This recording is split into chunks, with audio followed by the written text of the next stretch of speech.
हम भाग्यशाली हैं कि 68 साल में पहली बार हमें एक बहुराष्ट्रीय प्रधानमंत्री मिले। मोदी जी से सीखा है कि आदमी झूठ भी बोले तो विजन बड़ा होना चाहिए। ऐसे दौर में जब कोई किसी की नहीं सुन रहा, आप हम लोगों की सुन रहे हैं। दिया।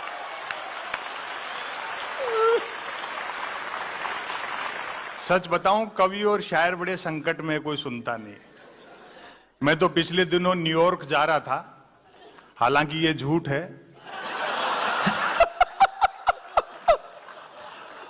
लेकिन मैंने मोदी जी से सीखा है कि आदमी झूठ भी बोले तो विजन बड़ा होना चाहिए। जिंदाबाद।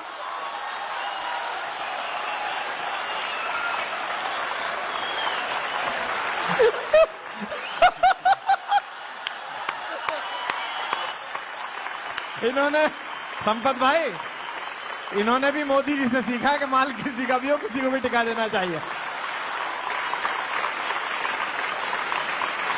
फ्लाइट में बराबर वाली सीट पर एक सज्जन बैठे थे। उन्होंने टाइम पास के लिए पूछ लिया, जी क्या करते हो?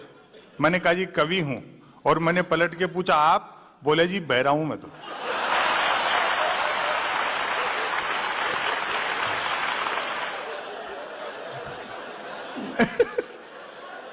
कवि शायरों को सुनकर के आपको लग ही गया होगा कि अच्छे दिन चल रहे हैं।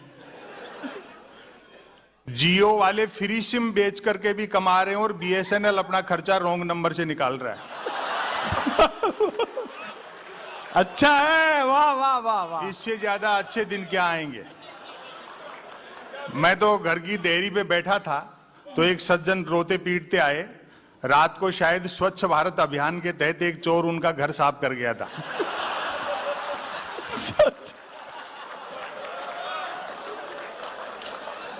माथा पीटते झल्लाते हुए बोले, संपत सरल जी क्या यही थे वो अच्छे दिन?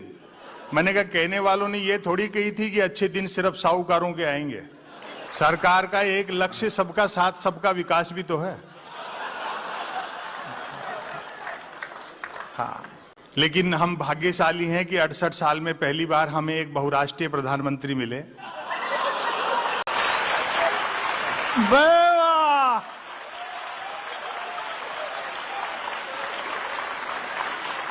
आधी दुनिया का चक्कर काट के आगे अभी तक तो कोई इन्वेस्टर आया नहीं है। इससे अच्छा तो 2.5 साल में देश के व्यापारियों पर ही भरोसा करता तो देश की तकदीर बदल जाती। आधी दुनिया का चक्कर काट के आगे अभी कोई इन्वेस्टर आया नहीं है बड़ा। और वो हमारे शरद जोशी जी ने बड़ी अच्छी बात कही, हमें वह व्यक्ति उधार दे जिसका पुनर्जन्म में विश्वास हो।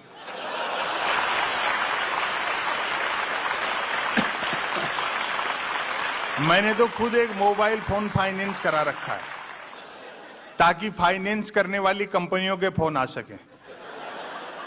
फोन करने वाली अक्सर लड़की होती है, वह बोलती है सर हमारी कंपनी से लोन ले लो, कम इंटरेस्ट आ रहा है। मैं तो कहता हूं भाई तू तो बोलती रहे, बहुत इंटरेस्ट आ रहा है।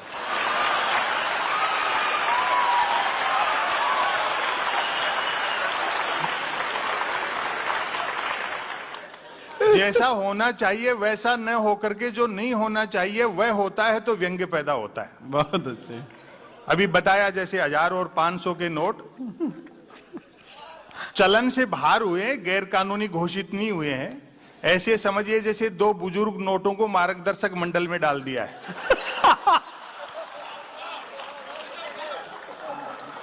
हाँ, अच्छी बात है, चोरी रुकनी चाहिए, लेकिन मेरा मानना है डाका भी रुकना चाहिए।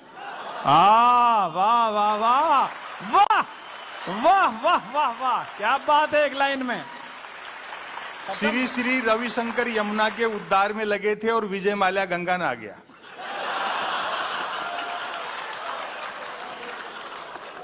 भाई ने 17 बैंकों की हालत उन नाती हुई गोपियों जैसी कर दी जिनके कपड़े उठा के कृष्ण जी पेड़ पे चढ़ गए थे।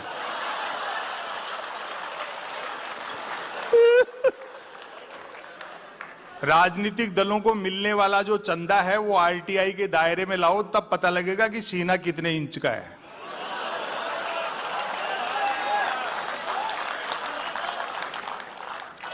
हाँ, विसंगतियों से व्यंग निकलता है। स्वच्छ भारत के स्वच्छ भारत अभियान के ब्रांड एम्बेसडर ऐसे ऐसे लोग भी हैं जिनकी खुद की बेडशीट नौकर झाड़ते हैं।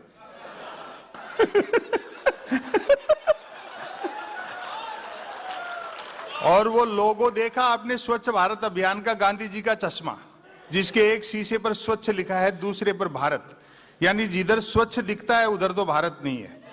हाय हाय, वाह, जिंदाबाद, भाई वाह, भाई वाह, कमाल कर दिया, कमाल और कर जिधर भारत दिखता है वो स्वच्छ नहीं है। दिया। क्या दृश्य हद है। तो तब हो गई जब डीडी किसान चैनल लॉन्च किया सरकार ने और उसके ब्रांड एम्बेसडर बनाए गए अमिताभ बच्चन।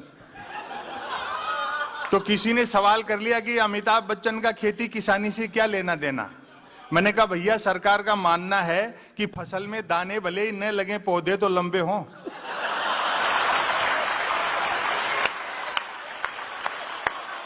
जिंदा